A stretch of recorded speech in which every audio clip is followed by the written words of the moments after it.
Think about Jafar. Brilliant strategist, but he has to obey that befuddled meatball of a sultan with all of his power. And the sultan's hands are so tiny. Oh, much like Michael, it just doesn't hold water. Good one. Things weren't bad under the Sultan. Life was fine. Jafar never wanted to make anything better. He only wanted power and to turn into a giant snake monster. What about Ursula? Did you know that in the first draft of The Little Mermaid I did not. I did. In the first draft of The Little Mermaid, King Triton and Ursula were brother and sisters, but King Triton didn't like Ursula, so he annexed the whole ocean and then just banished Ursula to like undersea caves with all of the eels and like the grabber things. So they were siblings. What on earth could their parents have been? Santa Claus and a fish-to-puss? Haven't you ever wondered why they're the only two undersea creatures that actually have magical powers? I did! But Disney cut that for time and said handsome, white King Triton is good, and ugly, vaguely ethnic Ursula is bad. Well, in fairness to racism, You've been saying that a lot lately. Ursula is bad. Vaguely ethnic, perhaps, but definitely evil. You just can't handle her realness. Katie, I am the realest guy on the planet. Yeah, okay, let's just take a look at managerial styles here for a second. King Triton demands that his children never question his bidding, and he destroys their stuff if they sass him. But then Ursula, she takes poor, unfortunate souls and she helps them fulfill their heart's desires. But at a price. So sad, but true. See, that is the realness, right? Ursula dishes out hard truths. Nice things come at a cost. Sacrifice is an important part of life. That is a much more useful lesson than Triton's like, obey me and throw lavish parties for my fish friends. But she cheated. After she made that deal with Ariel, Ursula entranced Eric, ensuring that Ariel could never win. Her lesson was all good things come at a cost, and sacrifice is important. And also, magic, sometimes, my magic, because I'm objectively evil and I cheat. Yeah, she did try to kill the world with that giant whirlpool. So, withdrawn.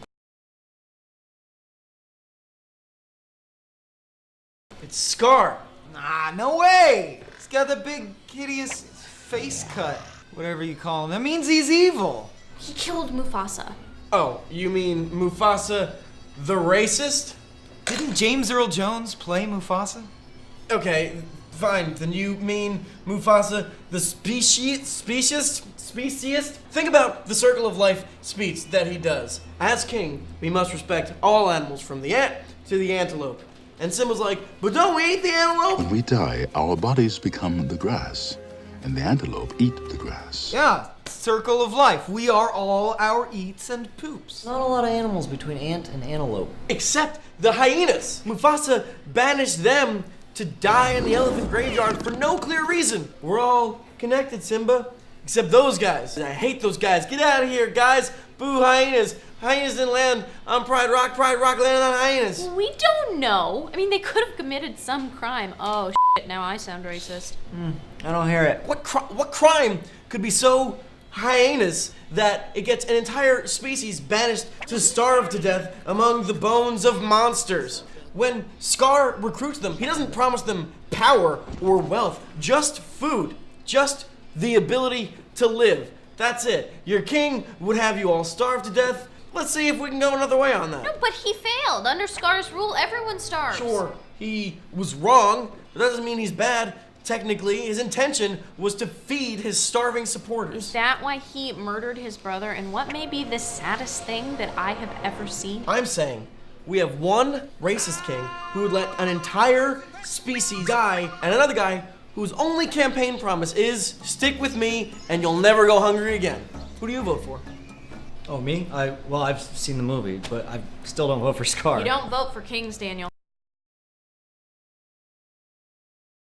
The Beast is clearly the good guy, at least by the end, anyway. Gaston is one of the least developed Disney villains. He's just a jock jerk. Cocky, sure, but you kinda want that in your protagonist. I mean, it's the healthy amount of arrogance that separates heroes from Daniel. Gaston is not the brightest guy in the world, but that's no crime. And remember, he's like the closest thing to her friend in the town. Everybody else thinks she's weird, she doesn't fit in, and she's always raiding. Gaston is she's all thating her. But selfishly, He's only nice to her because he wants her to like Same him. as the Beast. He wants her to break a spell. So Gaston is saying, I think you're pretty, let's hang out. And the Beast is saying, you have to love me in a few weeks or I will be doomed by witch magic. Wait, doesn't Gaston threaten to put Belle's father in an insane asylum? Yeah, but Belle's father is insane. From Gaston's point of view, okay, there's this shy girl, and he's like, no, you guys, leave her alone. I'm the quarterback of this town and I command it. He's especially good at expectorating. And then she disappears. And when she comes back, she and her crazy dad are jabbering about a beast and talking furniture. She says she's in love with the beast. Right, okay, maybe. But maybe she's gone nuts. Maybe it's Stockholm Syndrome. Gaston doesn't know. Show me the He just beast. knows that a monster kidnapped her and held her in his castle. So he goes Mario on that because that's what you do when you're handsome in a fairy tale. You murder monsters and you save pretty ladies. 9 out of 10 movies, Gaston would be the hero. I guess he did act pretty justifiably from his perspective. But that's the whole point of Beauty and the Beast. Just because Gaston is handsome doesn't mean he's the good guy. Beauty is only skin deep. I mean, that is why the movie is so good. What? I didn't learn that. He's got the big, hideous face cut. That means he's evil.